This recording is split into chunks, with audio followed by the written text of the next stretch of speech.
and welcome to Dear 21-Year-Old Me, where we go back in time and reflect on our guest's 21st birthday and delve into the life lessons that they've learned along the way that's made them the leader that they are today. I'm Jeremy Irvine, and it's great to have you along.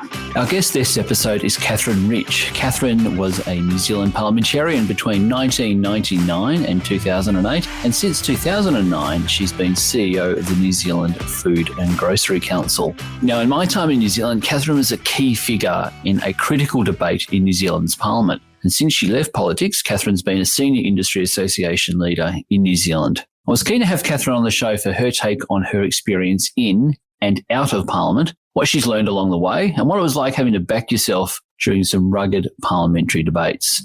But before we meet Catherine, let's look at the year she turned 21, 1988. In 1988, New Zealand's population is 3.3 million people. It's now nearly 4.9 million people. David Lang, Labor Party, is the Prime Minister. And following its privatisation the year before, New Zealand Post closes 432 post offices. The Broadcasting Corporation of New Zealand is split into TVNZ and Radio New Zealand, and fast forward to 2022, they're being remerged. Dave Dobbin wins Album of the Year and is also Best Male Vocalist, while Shona Lang is named Best Female Vocalist. At the Seoul Olympics this year, New Zealand wins 3 gold, 2 silver and 8 bronze medals, and the All Blacks win 2 and draw one of their tests in their tour of Australia and win again the Bledisloe Cup. They did not lose any of their 13 games during the 6-week tour. Meanwhile, in the National Provincial Championship, which is now the ITM Cup, Auckland are winners, mighty Wellington Lions runners-up.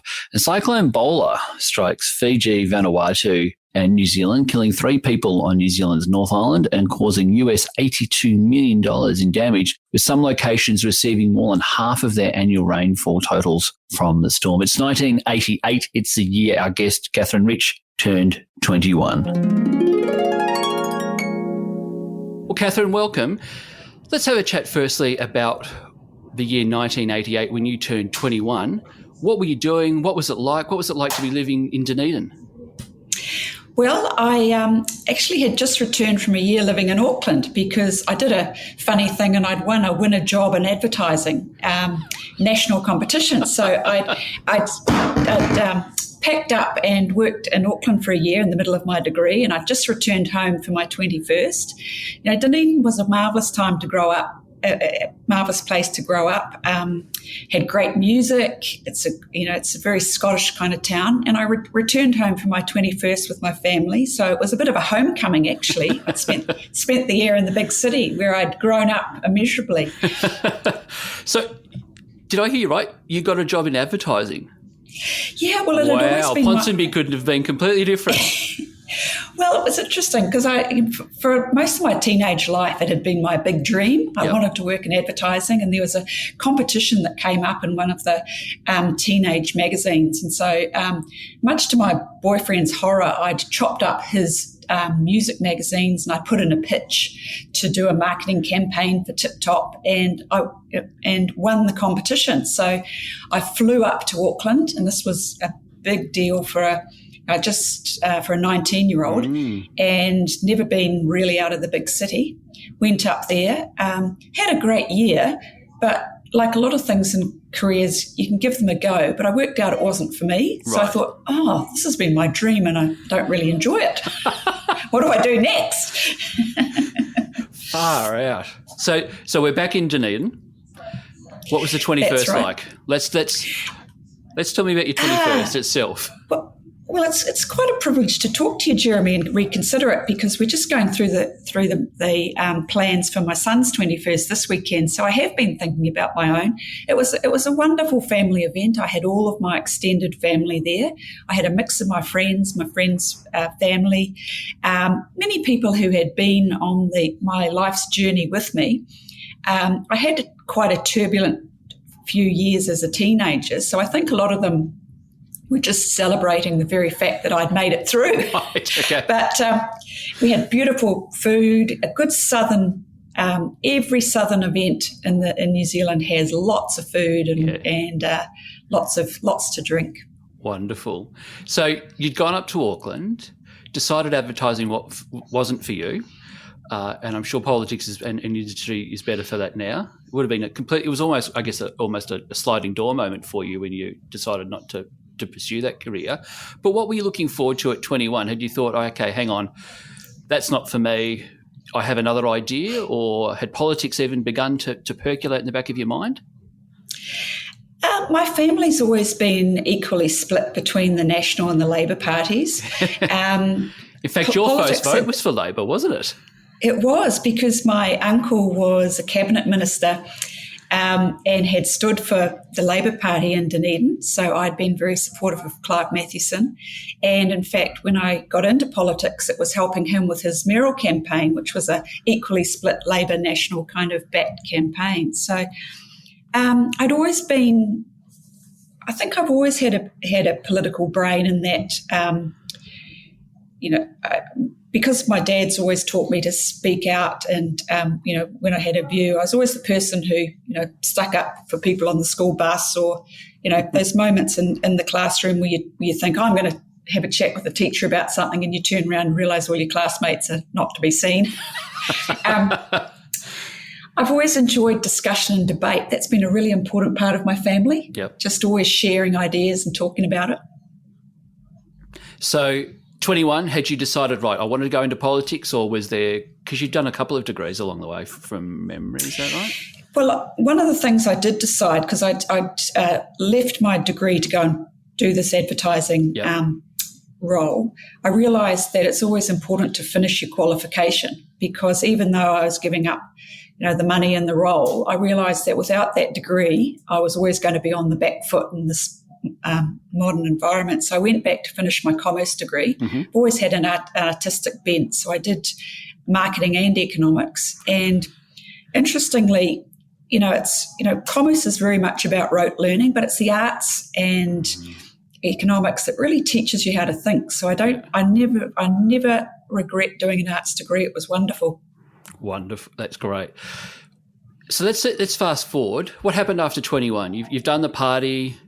You've worked in a number of areas. You worked in the civil service in New Zealand. You worked for some industry some in business itself. Was there a flashing light bulb moment for you a couple of years later that you went, oh, hang on, I'll follow my uncle perhaps into a different political party, and go into politics, or was it a more of a natural evolution for you, given what was being discussed around the kitchen table almost? Yeah, I'd always had an interest in agribusiness. So when it came to put my CV into a pile, I applied to the Ministry of Agriculture. And because I didn't have an agricultural degree, they actually rang me up and said, we're just ringing to tell you we think your CV's in the wrong pile. And so I managed to convince them that it was worth having a look at, because New Zealand's very agriculturally based. Yeah. We make all our money out of our exports of agricultural goods, and I thought that'd be a good thing for me to do. Not very glamorous. But from there, the public service was a great training ground, but it wasn't for me. Like I remember sitting at my desk and there was suddenly, all quiet in the office at 10 o'clock, and I thought, where is everybody? And of course, everybody was at morning tea. And at one point they said, oh, could you stop working so quickly, Catherine? You're making everybody else look bad. I thought, I want to work in a place where pace is good. Yep. The public service has changed now, Yes. so that was the 80s. Yes. But I was working for Alliance Textiles for the wool industry, and my uncle decided he wanted to have a crack at being mayor. So I volunteered to run his campaign, not knowing anything about it. And, if I'd known about it, I probably wouldn't have volunteered, because there's so much more to it than I ever imagined. And while I was doing that, I just got a bit of a taste for it. And the local National Party asked me, would I put my name forward? And I suppose part of me, Jeremy, thought, look, there's no way I'm going to be elected. I mean, the Labor Party could possibly, put up a sack of potatoes and it would still be voted in. I mean, it's the strongest Yes. Labor area in the whole country. But I thought, I'll give that a crack and fly the flag. The interesting thing is, and political parties will never admit this publicly, but there's so much in common between the centre-left and the centre-right, and it's all those sane, normal, common sense people in the centre. And but I always have had a business bent, so that's probably tipped me over to the centre right. Okay. And we'll talk about Steve Mahari a bit later, because I think you and Steve Mahari was, I think, well, in my time in New Zealand, was the Minister for Education. You and he seem to have had some interesting dialogue over the years, and perhaps we can come to some of those fascinating parliamentary debates that Google spits out when we put people's names into them. I'm always horrified to look at my Google search. Gosh. It hasn't been bad, Catherine. It hasn't been bad, although the New Zealand Herald article from 2008 was interesting. We'll come to that in a little while, because there was a fascinating vignette they talked about. They talked about as you left Parliament. So, just to step back, this is an electorate you went for, didn't get it. How did, in a 10-second soundbite for people who don't understand New Zealand politics, there's a thing called the list, isn't there? So you've ended up. So for an Australian, that won't make sense, and I will put some links to it on the website later. But just very quickly, explaining it to a 10-year-old, how does the list versus the electorate work? Because you've put your hand up in a highly late, in an Australian context, folks, that would be a very, very Western Sydney or Western Melbourne, a very strong Labor electorate, traditionally strong Labor, wasn't it, Dunedin, and has been for many years. You've put your hand up, didn't get on, but you did well enough with the party bosses to get into Parliament. Yeah, I ran quite a good internal campaign, so I think I probably I must have got the support of a lot of different areas nationally. The way MMP works is that people can vote for a person and they can vote for their party, which means that if you're in a party stronghold, people can say, well, I like the local candidate, he or she's a good person, but I'm a national voter or in Australian terms a Liberal voter or a Labor voter. And so that's how I made it into Parliament. And one of the things I'd have to say is that for New Zealand, it's actually been a really good thing, because we tended to have parties getting into government, sometimes only having 35% of the vote. And so we've had more women into Parliament, more Maori, more people on the the extremes left and right, but it's added to just really good debate. So what does 22, let's fast forward. So that you've looked at the world, you've gone, right, advertising's up for me, politics is. Do you remember the election night when you got in and you were in? Yes, it was a very quiet affair with only a hardy few, because nobody really thought I had a chance. And I remember my father's a scientist by training, so he was sitting there doing all the data and everything. And he turned around and with a sort of furrowed brow, he said, I think you've actually got in. And so we had we celebrated that. And then I thought, gosh, well, I didn't expect that. I'd imagined perhaps I'd run a campaign, failed dismally, and then 3 years, if I felt like I wanted to have another go, that training would have been good. Right. And found myself on a plane to Wellington to be sworn in at the age of about 31, 32, which is quite young. Yes. Now, you were, as so many are now, and it's great, but I think according to my research, you were the second second female in New Zealand parliamentary history to breastfeed in the chamber. Is that right? So you were very, you're at the real vanguard of significant change in Parliament. Well, when I went into Parliament, I hadn't planned a family, but I decided that was really important to me. Yes, I took my baby Georgia into the chamber, and I think she was probably the first baby in the chamber itself. But Ruth Richardson was a fabulous inspiration to me. She actually came and visited me when I was expecting my first baby, Jonathan, and she had some terrific advice. She's a very forthright person. She sailed in and she said, got some advice to you, children, babies are not handbags. They need their routines. And I thought, yeah, that's great advice. Thank you, Ruth. But boy, it was quite difficult to return to work. I returned to work after about 2 weeks, and I realised that was probably a massive mistake. Right. I wished I hadn't done that now. But I did try and juggle. The Speaker of the House, Jonathan Hunt, was fantastic. It was the first time they had a room for babies in the Parliament. And, he bent over backwards to make sure that baby Jonathan was accommodated. I had one and then I had another. So I thought, crikey, I'll be known as that woman who came to Parliament just to have babies. So what was that like? I mean, Australia's gone through a significant change. And for those people listening in Australia, I worked in politics 20 years ago, and there was no childcare in federal Parliament. Has New Zealand Parliament changed? I mean, it's fantastic that even in my time in New Zealand, the Governor-General, the Chief Justice of the High Court and the Prime Minister are all women. But was Parliament a welcoming place for mums at the time? No, not really. There were very few. I think I was the first after, I think, Liz Tennant of Labor had a baby while she was there.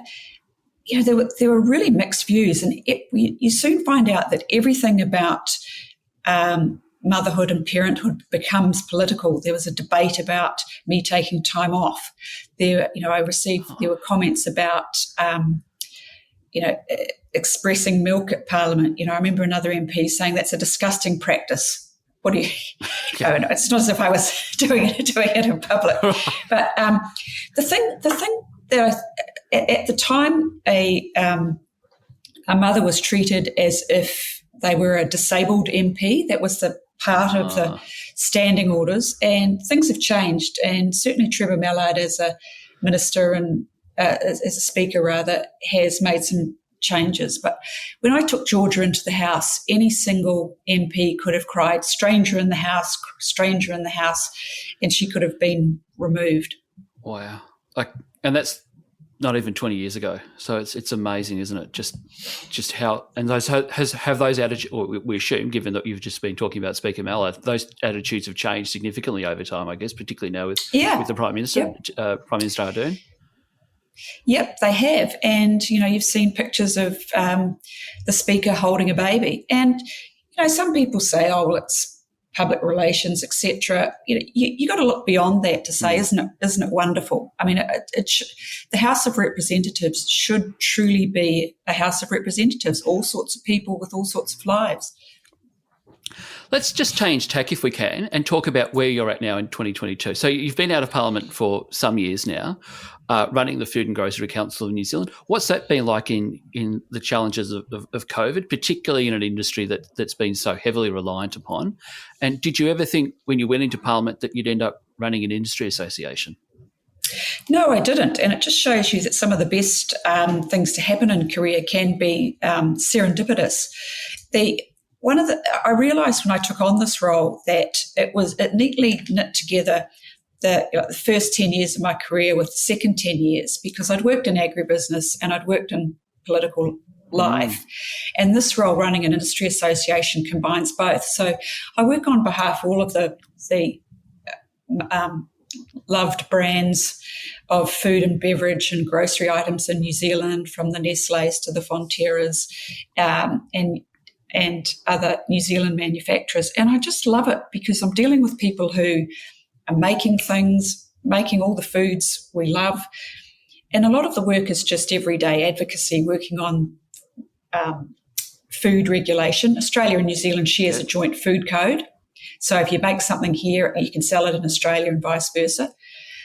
Look, from time to time, you have people thinking that lobbyists are part of an evil empire, but actually it doesn't work that way in Wellington. It just, you're sharing information, you're making decisions based on evidence. I love it, but it's been nearly 14 years now. Wow. So, it could be time for, new ideas. Okay. Would you consider not that I don't think you're announcing your resignation to your board today, but that's not the tack I'm trying to take. Would you consider, 14 years is a wonderful a stint in any role, particularly as a national industry head. Would you consider staying in the industry associations, or perhaps a move back to Dunedin, or just depends? Well, over time, I would like to move to Dunedin, back to Dunedin. Yeah. It's the South is an interesting place. There are differences in the southern versus northern culture, and I always say it's like there's a big magnet that draws you back. Yeah. I'd like to be closer to my parents, and these days, one of the things COVID has taught us is that you can work anywhere. I was a bit old-fashioned and thought, always referred to working from home in inverted commas, working from home, and realised that I was more productive. I got more things done, and look at what we've achieved in the last 2 years. Yeah. Our economy in Europe and the Australian economy could have crashed big time with everybody staying at home, and we've just learnt to be smarter with the way we work. So are you still working from home? How does that work for you? What's the day? I mean, today's, you're in, I think, without presupposing, I think you're in Auckland yesterday. What does a typical day for an industry association head with one of the larger associations look like for you? It's budget day today, so it's a bit different, but... It's budget day, so we'll be watching to see what Grant Robertson, our Minister of Finance, announces in that. Look, I think this is one of the reasons that I've managed to stay on so long in the role. Every day has been different because when you cover 30,000 different grocery products, you can be working on a recall one day and visiting Ports of Auckland the next. And, we're still working through the issues of COVID. The hospitality industry here has been smashed, so we're seeing a lot of contraction. We still haven't built back tourism, so we haven't got those 300,000 extra mouths that usually visit New Zealand. Please come back, Australia. It's a great place to visit. But usually I'm talking to my member companies. We've got 260 food manufacturers. We're working on things at the moment like modern slavery legislation, container deposit schemes, which you've got in Australia, which we don't have here. Right. There's always lots going on. What to do about waste and plastic. Someone in the 1960s thought plastic was the new innovation, and we're probably, regretting that now with all the bottles we're sending to landfill. And I guess your industry covers, like you're saying, there's a whole bunch of economic and social areas in just that little vignette you've given us. Do you find that your ability to work, and I was going to say both sides of the aisle, but in New Zealand's about 6 aisles, aren't there, given that the different political parties? So are you and your team having to work and do your advocacy with not just government, which is Labor, and the opposition, which is National, but the other parties as well? How does that work? Well, one of the decisions I made when I left Parliament was that I would not just run a model of ringing up my friends or my former colleagues. I worked really hard to make sure I had good connections with officials, and that's actually the way things are done, through proper policy and working the way through. But I think because of the way I conduct myself while in Parliament, I maintain good relationships right across the Parliament, and I would hope I was respected for that. And I think today some of my closest friends were actually not in the same party as me. They're in the Green Party and the ACT Party and the Labor Party. So, I suppose I always treated people the way I found them. My mother always said, be nice to everybody at school, Catherine. You never know where they're going to turn up, and it was very good advice. In an office that you need to go and lobby. Let's talk about your political career. According to the New Zealand Herald in 2008, which was essentially the article they wrote on your way out of Parliament, according to them, in your first speech, you said, quote, "I intend to do what is in my heart. I will have my own thoughts, my own style." So that's what you said when you went into Parliament, and then in your valedictory speech, which I read on the New Zealand Parliamentary website, you said, quote, "9 years later, my beliefs have not changed, and I have done exactly what I said I would do," unquote. So when you look back, did your views on politics change as opposed to your beliefs? And we'll talk some about some of those key issues that you were involved in when you were parliamentarian, but did your views on politics change between when you walked in 99 to when you decided that was it in 2008? Well, I had a bit of an appreciation of politics when after years there. I realise now that I assumed when you went in, you would have access to resources, you'd have, you would be able to, work on excellent policy. You'd be able to have at your fingertips, all the things you needed to do to work as an MP. And you realise when you get your office, you might have assistants in the office and back in the electorate, but you really have to direct your own time. You have to decide what it is you want to achieve. It's like this massive smorgasbord, and you've got to decide which dishes you're going to select. I realised that there wasn't access to a lot. You had to dream up your own parliamentary questions. You had to write your own speeches. You had to certainly learn very fast. It was like being thrown in at the deep end. But I also learned that having opinions is quite different from making decisions about good policy. You really have to make sure that you've got the data and the knowledge to be able to make good decisions. And there's no room for, sometimes you have to make black and white decisions when in fact all the issues you're working with are grey areas. But I realised also that within the National Party, I would describe myself as a social liberal. That was a very small faction within the party. And that's, I suppose, where a lot of the friction was created in my political life, because sometimes people think there are really simple solutions to unplanned parenthood, poverty, lack of education, etc. And there aren't. You just have to be compassionate with some of the policies. And where I came unstuck was when some policies were mooted by the party that I thought, crikey, this is going to make things worse for women and families, not better. And I certainly didn't go to Parliament to do that. Right. So there were two things there. One is what I think you're referring is the DPB, I'm going to have to get this right, the Disability Pension Benefit, which domestic purposes. Sorry, my apologies. That's my Australianism coming out. So the leader at the time, Dr. Brash, had a view. You took a different view. There were some challenges there. Without raking over old ground, and that's not my intent of this conversation today, but you were the only person in National at the time to really say, this is what I think on that specific issue, weren't you? Because there were people, the party's policy was people on that benefit should be doing essentially mutual obligation.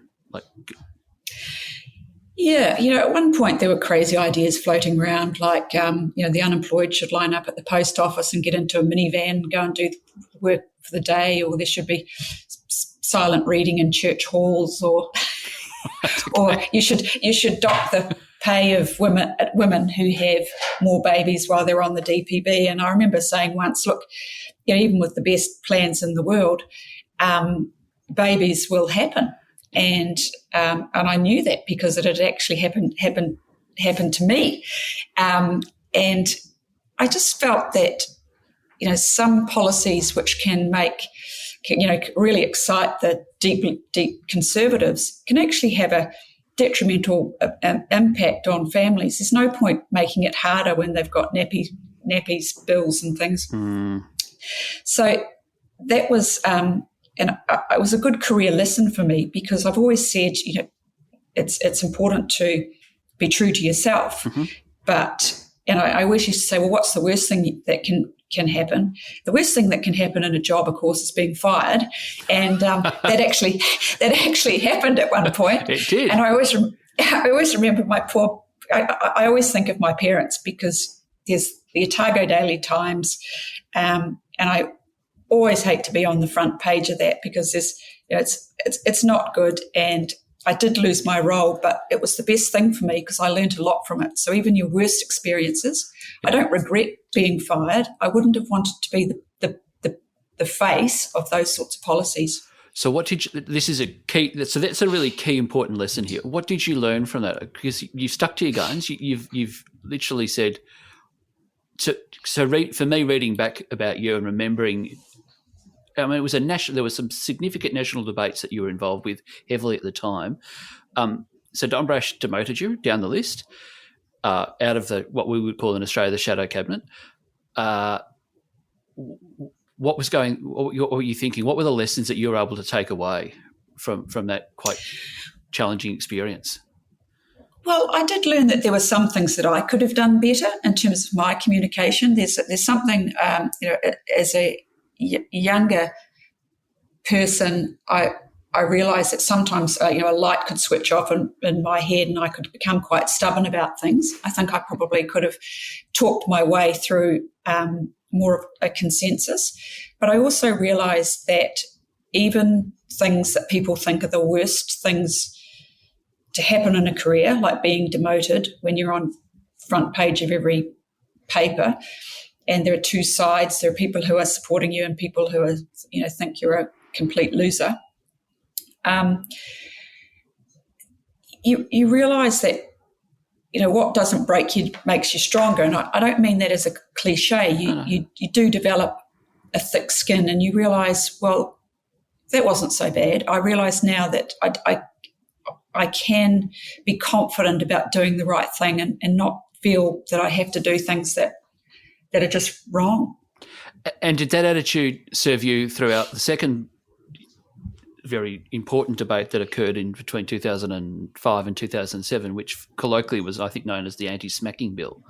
You took a very, very principled stance on that matter, without, again, and my intent very clearly is not to rake over old political ground, but from a leadership perspective, just very quickly for those people who might not remember that or might be listening from other places other than New Zealand, walk us through very quickly the importance of that debate, what you did and what you took out of it. Yeah, it was called the Anti-Smacking Bill, and it was presented by Sue Bradford, who was a Green MP, but it had actually been before the Parliament with other more centrist parties as well. What it sought to do was change a part of the Crimes Act, Section 59, which allowed parents to hit kids with lead pipe, bits of wood, and all sorts of other, do all sorts of other abusive things in the name of discipline. And so we'd had some high-profile cases where some parents had done that and they hadn't been prosecuted. So the police were finding it really tough to deal with things that are, not trying to correct or help a child, but actually beat them up. So it was a legal loophole. But those who were against it reframed it and called it the Anti-Smacking Bill, which made it sound like the government was trying to get into the homes of middle New Zealand and have a say about having a tap on the hand or a pat on the bottom. That's right. And the issue just ran away. And so you could explain this thing till you were blue in the face. People just decided, no, they'd had a guts full of the government being in their lives and they wouldn't do it. So there was the social liberal pocket of the party. There were about 15 of us, I suppose, in National that were saying we were going to vote for it. And it was like a tsunami of lobbying. The mailbag had to be sort of wheeled in. People thought it was about smacking. So over a period of time, many MPs changed their vote. And then, I suddenly find myself, I'm the only one left. So again. I remember the New Zealand Herald ringing me up and saying, have you changed your vote today? Have you changed your vote today? And I'd say, nope. But one of the things John Key did as a very pragmatic leader, he realised, look, this was not something he wanted to fight an election on. And I think he too understood the discomfort about this discomfort about letting horrendous parents off when they were off being prosecuted. So he did a deal with Helen Clark. They worked together, and I found everybody was voting for it, which was great. But I did have a few sort of colleagues through clenched teeth sort of hold me responsible, but really it was John Key and his pragmatism and the ability to show leadership. So there was a clause put into the Act, as I recall, and as I've been reading the last few days, that allowed National to meet the Labor government halfway. Yep. And so you've gone from being the person out the front to being, I guess, the person that was almost saying, well, we can do this. And it was a very, very I was in New Zealand and I remember it vividly. I was working for a social services organisation myself that was strongly supportive of the bill, because it made how can you not be charged for assaulting a child when you can be charged as an adult for assaulting another adult? I mean, to us, that was really the core of the issue. And it was a terrible time. I had close friends leave terrible messages on my phone. People were ringing my parents, my mother, some of my mother's cousins were up in arms. Like became such a controversial point over something that was really about changing a legal loophole. And if you have enough time, you can explain these things. But so often we make up our minds based on sound bites. Let's move away from politics if we can. And thank you for that, because such an important series of debates back in the day in New Zealand. And you've talked about some of the leadership challenges that you faced. Who are some of the leaders that you've looked at throughout your career, both in politics and outside of politics, and gone, gee, that's a fantastic example of good leadership? You alluded to John Key then. Are there others throughout your political career or moments you've just stepped back in Parliament and gone, gee, that's something I could take away and learn from? Yeah, I have watched from afar a lot of different political leaders. I always remember Marilyn Waring, who at one time was the only female caucus member in the National Party. She actually came to our school and spoke at our library day, and she gave, all our little group of 12-year-olds a big boost. And I thought, she's pretty cool. She was one of the first professional women that I'd seen working that wasn't a teacher or a nurse. I've always admired her. I admire a close friend of mine, Sue Kedgley, who was a Green Member of Parliament while I was there. Yeah. And she and another friend of mine, Deborah Coddington, who is an ACT member, we have the world's smallest lunch club, so we meet about every month to set the world to right.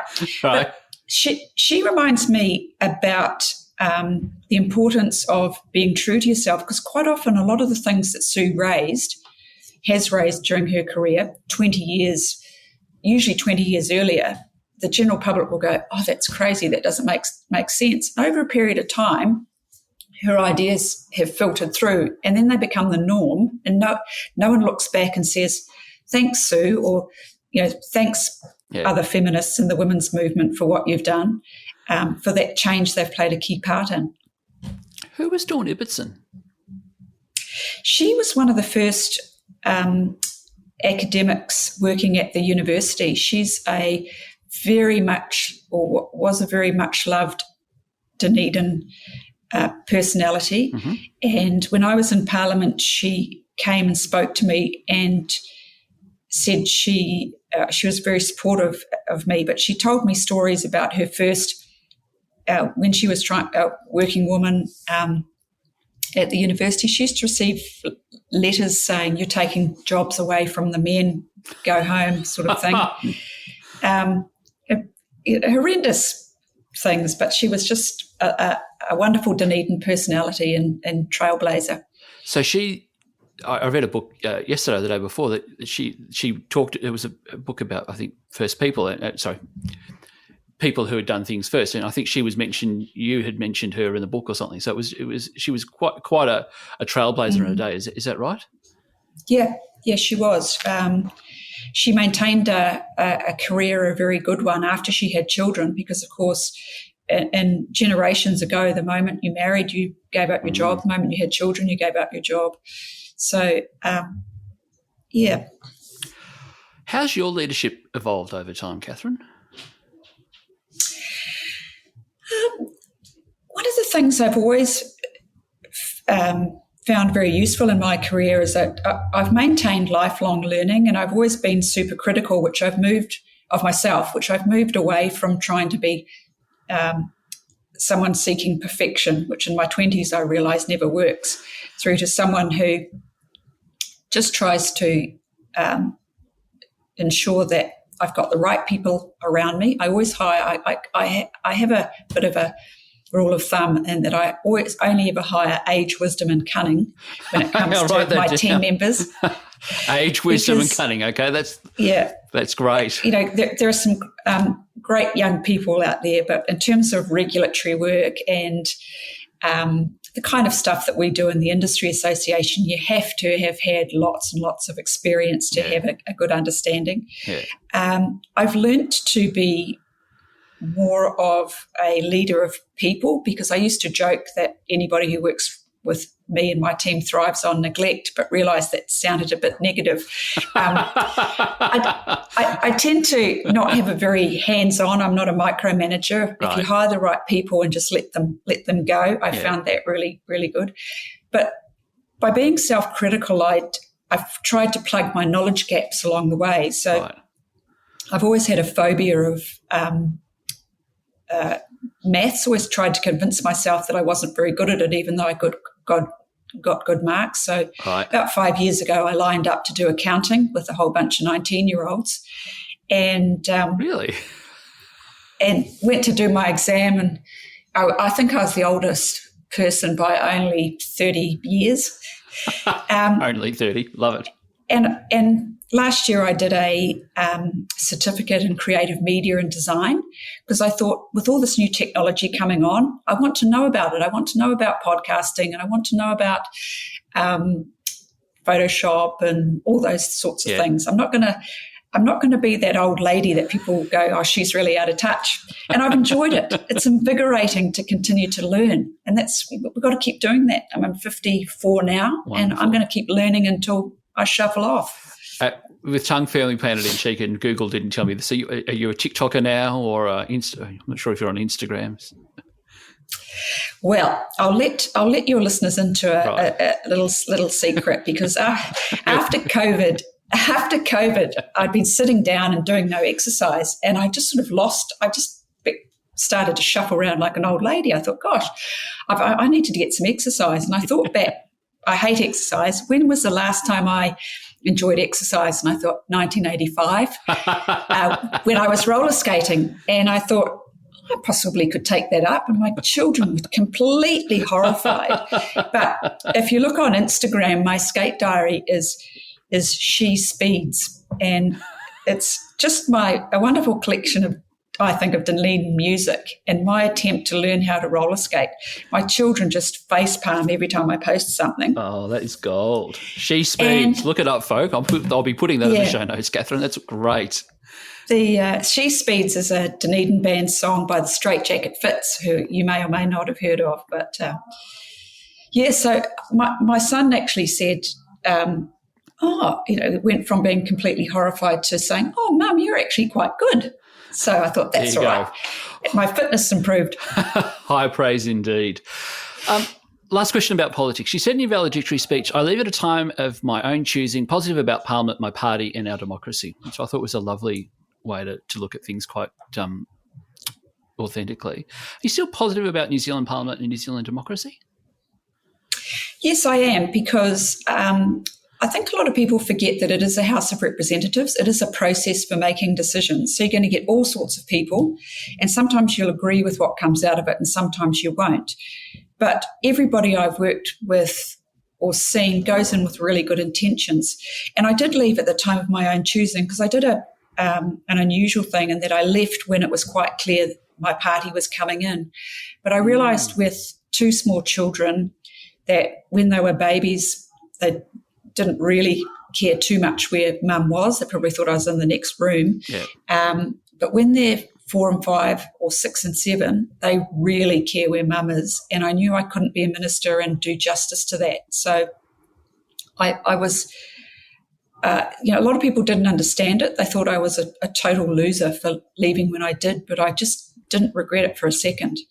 The other thing I would say is that quite often MPs are judged on, whiz-bang pieces of law or some of the things that they've done. Actually, a lot of political life is about participation and making sure you contribute to the daily debates. And I always maintained that you could make a difference every day if you wanted to, just by fixing someone's problem with the government department or doing the constituency stuff. So not everybody thinks the way I did. As I said, some just could not believe that I would leave at that time, but it was the right thing for me, and I've never looked back. So there's no regrets? No, none, not for even a second. I did feel a sense of, gosh, it would have been wonderful to be sworn in and to play that part around a cabinet table. Yeah. But, I just had other commitments. My mother always used to say to me, you can achieve whatever you want to in life, but you have to make some choices along the way. You can't do everything. Would you go back into politics? Now that we've got, so Jonathan's turning 21. 21. Yep. Happy birthday. And Georgia is? She's 19. Right. So would you follow, and I say this with tongue somewhat further in cheek, because I do love the New Zealand tradition of you go into Parliament at a national level, then you potentially move into being mayor of a large city. Would that be something that you might want to do one day? Well, you can announce your candidature for Lord Mayor of the city of Dunedin right now. Dunedin, world exclusive. Yeah. No, I'm kidding. I am kidding. Well, every time I talk to Christopher Luxon, he says he keeps spreading this rumour that I'm going to be the next mayor of Dunedin, and I keep saying to him, I wish you wouldn't do that. But look, when you've been involved in central government politics, it just makes it harder to be interested in drains and rates and things like that. I see Melania Trump the other day popped up and she said never say never when she was asked whether she and Donald Trump would go back in. So I don't want to sound like her, but look, I'm not sure what the next 20 years holds. Yep. But it would be doubtful, Jeremy, put it that way. Fair enough.